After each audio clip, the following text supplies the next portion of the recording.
अपना घर बनवाना होता है तो 10 आर्किटेक्ट से बात करते हैं और कोशिश होती है कि मेरा घर सबसे बढ़िया घर बने। जब नियम कानून बनाते हैं तो पता नहीं उन 10 देशों का कानून क्यों नहीं देखते जिन 10 देशों का संविधान देख के भारत का संविधान बनाया गया। आज के 75 साल पहले जब गूगल पे कुछ भी उपलब्ध नहीं था, गूगल था ही नहीं, जब अमेजॉन पे था ही नहीं, अमेजॉन से किताब नहीं आती थी, आज के 75 साल पहले हमारे संविधान निर्माताओं ने पानी के जहाज से 10 देशों का संविधान मंगवाया था। सब संविधान आने में ही कम से कम 1-1 महीने लग गया था। जापान का संविधान मंगाया, सिंगापुर का मंगाया, अफ्रीका से मंगाया, अमेरिका से मंगाया, 10 देशों का संविधान मंगाया। उन 10 देशों के संविधान को पढ़ा और फिर भारत का संविधान बनाया। और आज जब सब कुछ ऑनलाइन उपलब्ध है, आपको किसी देश का कानून देखना है, फट से जाओ गूगल पे मिल जाएगा।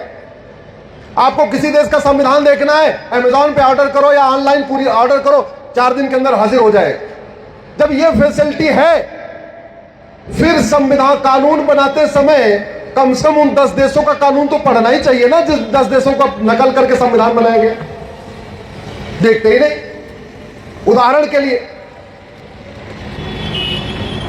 अभी धर्मांतरण नियंत्रण कानून बनाया गया, अभी महाराष्ट्र में बना है। मैं मुख्यमंत्री फडणवीस जी को धन्यवाद देता हूं कि उन्होंने महाराष्ट्र में धर्मांतरण नियंत्रण कानून बनाया। उनकी मंशा अच्छी थी, उन्होंने कानून बना दिया। अब मुख्यमंत्री का काम कानून की धारा देखना थोड़ी होता है। मुख्यमंत्री ने बोला कानून बनाओ, कानून बना दिया। अरे ये काम तो बाबुओं का होता है, ये काम तो कानून मंत्रालय का होता है कि महाराष्ट्र के लिए कानून बन रहा है तो एक बार ये तो देख ले कि यूपी वाला कानून कैसा है, एमपी वाला कानून कैसा है, राजस्थान वाला कैसा है, छत्तीसगढ़ वाला कैसा है, ये देखना हमारा काम होता है। महाराष्ट्र में जो कानून बना है उसको बाबुओं ने लगता है एसी के ऑफिस में बैठ के कॉफी पीते पीते बनाया है। इससे 100 गुना अच्छा कानून छत्तीसगढ़ का और राजस्थान का है। अब ये कड़वी बात कोई बोलेगा नहीं, लेकिन मैं नहीं बोलूंगा तो फिर कोई नहीं बोलेगा, एक आदमी तो बोलना चाहिए ना। मुख्यमंत्री जी की मंशा बहुत अच्छी, लेकिन उनके पास तो हजारों काम है, उनको थोड़ी एक धारा देखना होता है। यह काम होता है उस डिपार्टमेंट का। उस डिपार्टमेंट के लोग ये देखें जो हम बनाने जा रहे हैं इस पे बाकी जगह क्या व्यवस्था है। तो अगर हम आज कानून बना रहे हैं तो कल तक जितने कानून भारत में बने हमें देखना चाहिए। नहीं देखा, बैठे बैठे देख के बना दिया। अभी जो छत्तीसगढ़ वाला कानून बनाया, इतना शानदार कानून बनाया, उसमें धर्मांतरण पे आजीवन कारावास है, धर्मांतरण पे 25 लाख रुपए तक जुर्माना है और घर वापसी करना आसान है। शानदार कानून बनाया उन्होंने। राजस्थान ने कानून बनाया, आजीवन कारावास, 25 लाख रुपए तक जुर्माना, और यहां के बाबुओं ने बैठे बैठे बना दिया 3 से 7 साल सजा और 5 लाख रुपए जुर्माना। क्या कर रहे? धर्मांतरण रोकने की सबसे बड़ी लड़ाई छत्रपति शिवाजी महाराज ने लड़ी, तो महाराष्ट्र में तो धर्मांतरण पे आजीवन कारावास नहीं, फांसी होना चाहिए, फांसी होना चाहिए।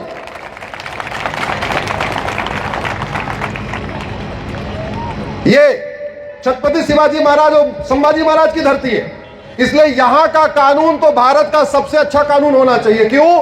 क्योंकि छत्रपति शिवाजी महाराज का जुडिशियल सिस्टम भारत का सबसे शानदार जुडिशियल सिस्टम था। आज के कॉलेजेस में पढ़ाया नहीं जाता।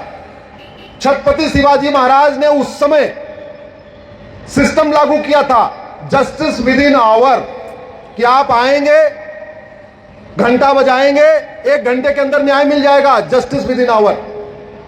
मुकदमा आपका कॉम्प्लिकेटेड है, दिन भर रुकना पड़ेगा, जस्टिस विद इन डे। मुकदमा ज्यादा कॉम्प्लिकेटेड है, थोड़ा जांच वांच करानी पड़ेगी, तो जस्टिस विद इन वीक, 1 सप्ताह के अंदर आपको न्याय मिल जाएगा। 2 ही 4 केस हैं छत्रपति शिवाजी महाराज के समय जो मुकदमा 2-3 हफ्ते चला है, लेकिन जस्टिस विद इन मंथ तो होता ही होता था।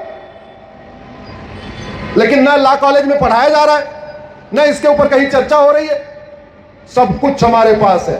हमारे पूर्वजों ने सब कुछ किया हुआ है। एक बार हम झांक के देख ले हमारे पूर्वजों ने क्या व्यवस्था किया था, सब मिल जाएगा। छत्रपति शिवाजी महाराज के समय जासूसी और देशद्रोह की एक ही सजा थी, क्या? सजाए मौत।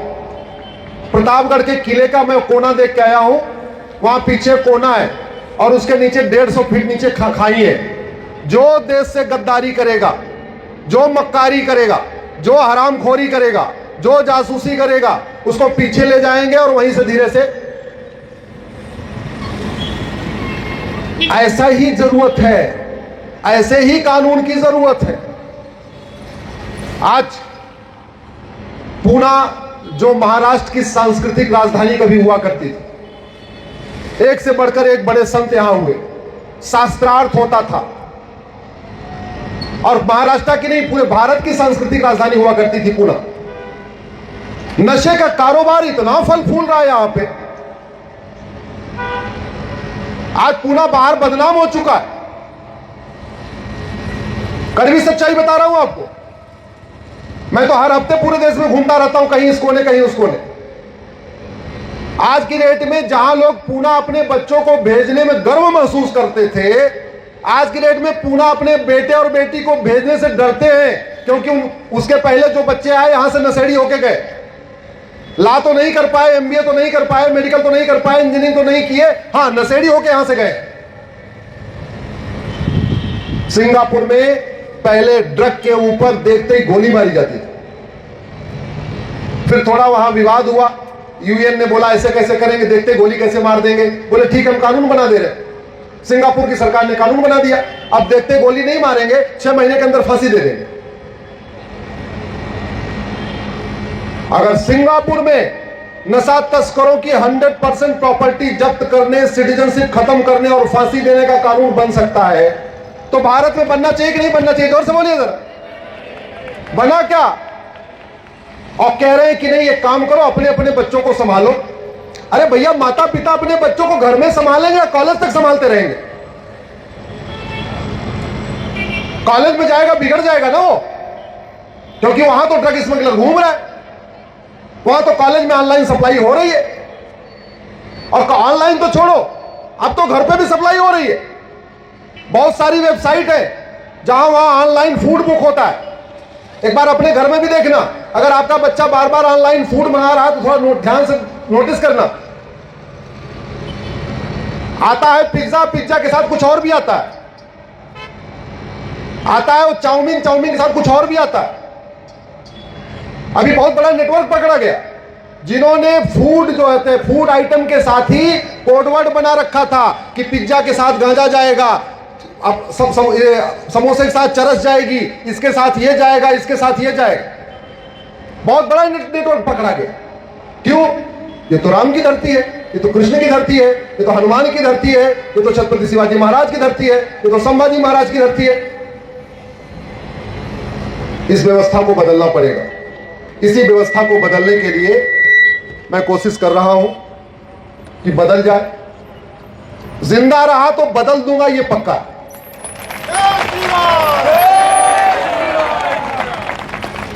जिंदा रहा तो भारत को घुसपैठ मुक्त बना दूंगा, घुसपैठियों को खदेड़ दूंगा।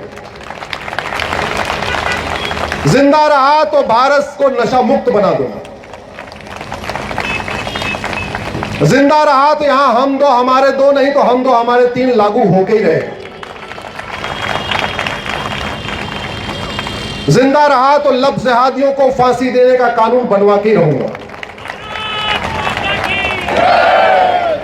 अब और देर नहीं कर सकते, बहुत हो चुका। एक जमाने में इंडोनेशिया, मलेशिया, कंबोडिया में भी नवरात्र मनाया जाता था।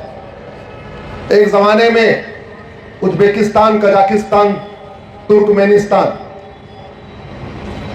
वहां पे भी सूर्य की पूजा होती थी, पहाड़ों की पूजा होती थी, नदियों की पूजा होती थी। और 75 साल पहले तो अफगानिस्तान, पाकिस्तान, बांग्लादेश, मालदीव में भी वो सारे त्योहार मनाए जाते थे जो हम आज मनाते हैं। और आज कंबोडिया, मलेशिया, इंडोनेशिया छोड़िए, कजाकिस्तान, तुर्कमेनिस्तान वो छोड़िए, अफगानिस्तान, पाकिस्तान, बांग्लादेश, मालदीव छोड़िए, भारत के 9 राज्यों में भी नवरात्र नहीं मनाया जाता। भारत के 9 राज्य में भी गणेश पूजा नहीं होती। भारत के 9 राज्यों में भी होली दिवाली नहीं मनाई जाती। भारत के 9 राज्यों में भी हिंदू फेस्टिवल नहीं मनाया जाता। क्यों? क्योंकि भारत के 9 राज्यों में हिंदू खत्म हो गए।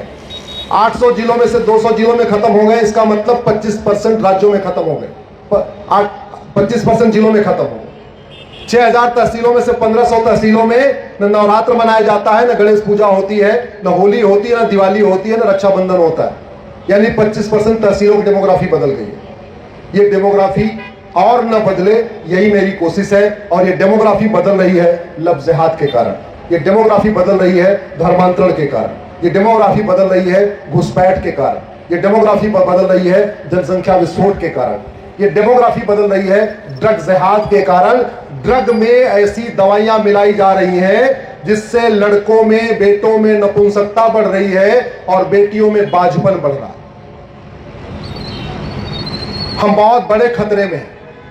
अब ये अलग बात है कि हम 3 BHK का फ्लैट ले लेते हैं, फिर आराम सोचते हैं यार हमारा बच्चा हो गया, हम सुरक्षित ही हैं, नीचे सिक्योरिटी वाला है ही है, कोई दिक्कत नहीं, हमारी दुनिया सुरक्षित है। ऐसे नहीं। 1947 में आडवाणी जी अपना मकान, दुकान, खेत खलिहान, उद्योग व्यापार छोड़ के भागे थे। जेठमलानी जी अपना सब कुछ छोड़ के भागे थे। इंद्र कुमार गुजराल को अपना सब कुछ छोड़ के भागे। मनमोहन सिंह जी अपना सब कुछ छोड़ के भागे। राज कपूर, पृथ्वीराज कपूर, लाला अमरनाथ, महेंद्र अमरनाथ, मिल्खा सिंह, खुशवंत सिंह, सुनील दत्त, यश चोपड़ा, प्रेम चोपड़ा, देवानंद, ये कोई भी 1 रुपए लेके नहीं भाग पाए थे।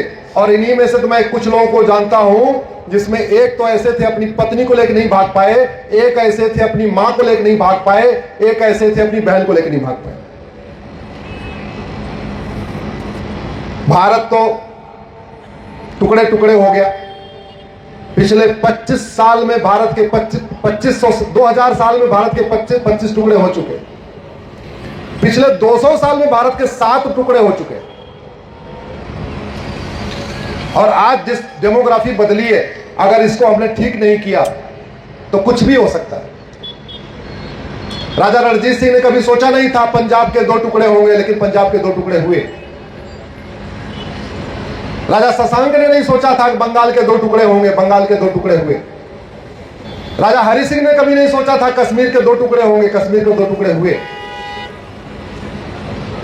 भगत सिंह, सुखदेव, राजगुरु, वीर सावरकर, उन लोगों ने भी कभी नहीं सोचा था कि भारत के 2 टुकड़े हो जाएंगे 1947 में, लेकिन हुआ। कोई रोक पाया क्या? जोर से बोलिए, 2 टुकड़ा होना।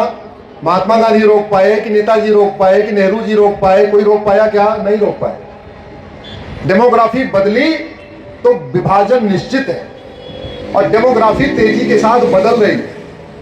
इसलिए मैं कहता हूं अब समय आ चुका है, देर न किया जाए, गुलामी के नामों निशान मिटाए जाए, गुलामी की कुरीतियां खत्म हो, गुलामी की कुप्रथाएं खत्म हो, गुलामी के मदरसे बंद हो, गुलामी की शिक्षा व्यवस्था बदले और भारत में राम नीति लागू हो।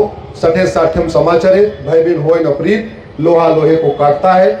लव जिहाद के खिलाफ कठोर कानून बने, धर्मांतरण के खिलाफ कठोर कानून बने, जनसंख्या नियंत्रण के लिए कठोर कानून बने, लैंड जिहाद पे कठोर कानून बने, नशा तस्करों को फांसी देने के लिए कानून में। 1 लाख करोड़ का नशे का कारोबार हो रहा है, और जो नशे के कारोबार में पैसा आ रहा है उसकी बहुत बड़ी संख्या में वही पैसा घूम के लव जिहाद की फंडिंग के काम आ रहा है। इसलिए इसको रोकना जरूरी है।